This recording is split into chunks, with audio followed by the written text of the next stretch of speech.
Good day everyone. This time we will discuss about culture and human communication.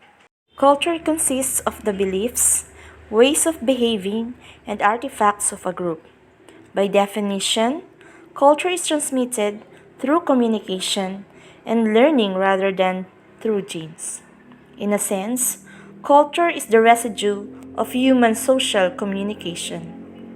Gender is considered a cultural variable, largely because cultures teach boys and girls different attitudes, beliefs, values, and ways of communicating and relating to one another. This means that you act like a man or a woman in part because of what your culture has taught you about how men and women should act. However, we're living in a time of changing gender roles. Many men, for example, are doing a great deal more housekeeping chores and caring for their children. Most obvious, perhaps, is that many women are becoming much more visible in the field because their communication is heavily influenced by the culture in which you were raised. Culture is highly relevant to communication. But what are the importance of culture in human communication? Since we were once under the colony of Spaniards and Americans, our culture is influenced by them. With these changes have come different customs and the need to understand and adapt to new ways of looking at communication. And with some notable exceptions, hate, speech, racism, sexism, homophobia, and classicism come quickly to mind.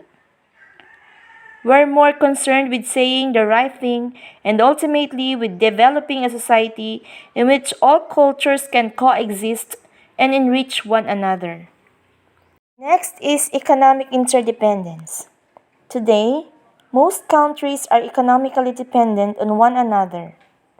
Our economic life depends on our ability to communicate effectively across cultures. Communication technology. The rapid spread of communication technology has brought foreign and sometimes very different cultures right into our living rooms. Technology has made intercultural communication easy, practical, and inevitable.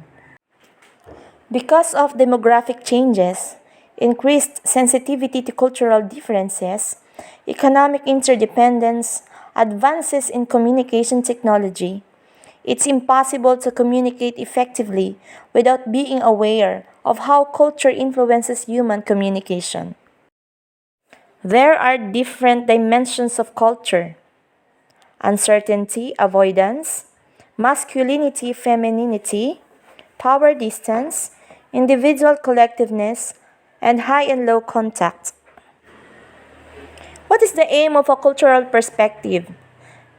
It is needed to communicate effectively in the wide variety of situations.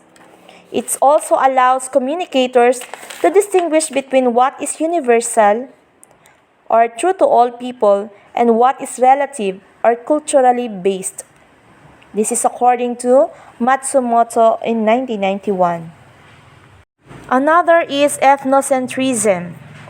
It is the tendency to evaluate the beliefs, attitudes, and values of our own cultures positively and those of other cultures negatively.